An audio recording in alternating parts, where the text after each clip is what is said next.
So, ladies and gentlemen, in this video I want to share with you 3 books that have helped me see things differently and approach things differently. Now, I believe these books will make me a millionaire in the future, and I advise you read them as well. So now, without further ado, let's get started.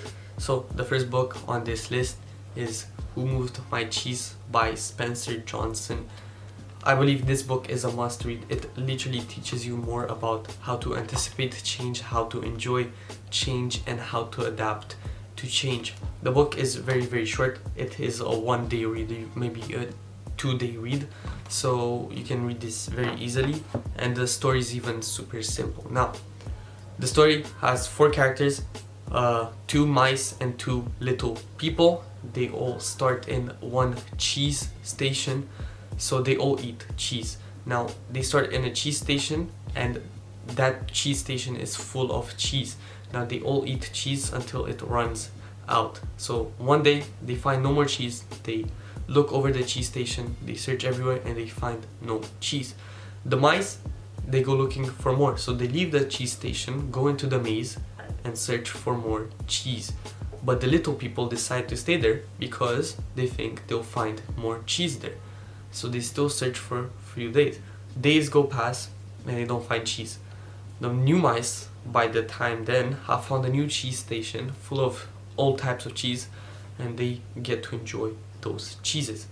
Now, the little people, as I said, are frustrated. They didn't want to change, they don't want to leave and search for new cheese, until one day one of the little people decides that it is time to leave and search for a new cheese station. He tries to persuade the other little guy to come with him, but he refuses since he believes that this cheese station is his home and that he'll find cheese there eventually.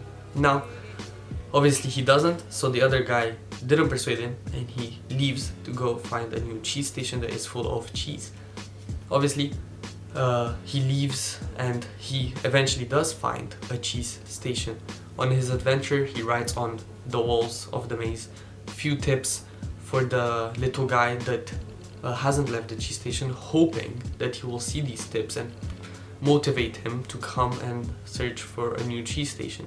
When the little guy reaches the new cheese station that he found with cheese, he also finds the mice there that are obviously enjoying that cheese. The mice obviously say hello to the little person, and the story ends there. So, why did the mice leave the cheese station? Because their emotions didn't hold them back to change. So, it's same in humans and in real life. You have to adapt to change. Change will come, and you must enjoy it. There's nothing else you can do. If it comes, you have to adapt and you have to anticipate. Because, obviously, as I said, change will come, and you have to go over it. Don't let your emotions hold you back on change, because the mice didn't have any emotions. They just left in search of new cheese. They didn't find any cheese, so they just left. The little people had emotions holding them back, but obviously once those emotions are gone, they will adapt to change. So that is why one of the little people went and searched for a new cheese station. This book has helped me a lot, because when I used to live in the Netherlands, I had to move back to my home country in Romania, and I had to change because I had most of my friends in the Netherlands and I knew no one here in Romania, and I had to change. If I didn't like it or not, I had to change. And that is why it's important for you to change and adapt to change. Now, this is pretty much what this book explains. It's a really good book in my opinion. The second book is How to Win Friends and Influence People by Dale Carnegie. This book, as I said, teaches you more on conversational skills and how to influence. It literally says in the title, how to influence people and bring them to your way of thinking. So this book has 2 parts, obviously the how to win friends and how to influence people. Now, influence people, it means literally bringing people to your way of thinking or influencing them in doing something that you want them to do.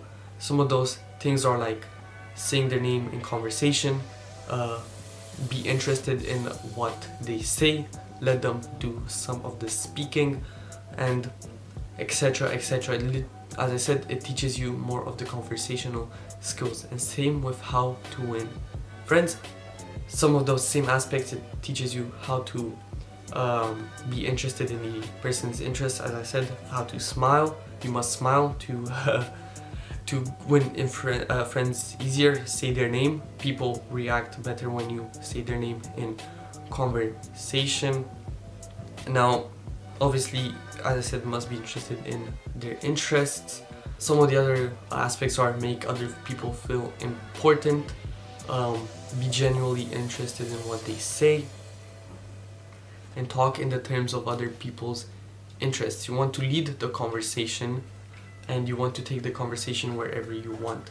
Now, this book has helped me with reaching out to clients, to potential clients, and turning them, as I said, into clients, because I have to bring them to my way of thinking and to influence them in doing so. Whenever I reach out, they won't always say yes. So that is why I have to influence them into my way of thinking, and this is where this book comes very handy. Now, the last book, and probably the best habit book out there, is Atomic Habits by James Clear. This is the Romanian version, but this book, in my opinion, is a must read if you are trying to become more productive and get more done every single day. This book presents stuff as to how to become better every single day by 1%, and how to replace the negative habits with the positive ones. Also, how to find time for your new habits, and stuff as to keep working or keep doing the stuff that you do even if you aren't motivated. In this book you can find very simple examples of this, as and the phases of people actually doing a habit and what they are. It literally simply explained stuff. The author's background is that he actually has studied for years habits and what people do and why they do it. And this book is also a scientific book. It has scientific explanations to why people do, as I said, what they do, and it's literally the best habit book out there that you can read. This book has helped me decrease my screen time on my phone, which is really good because I can get more done in a day without looking as much on my phone.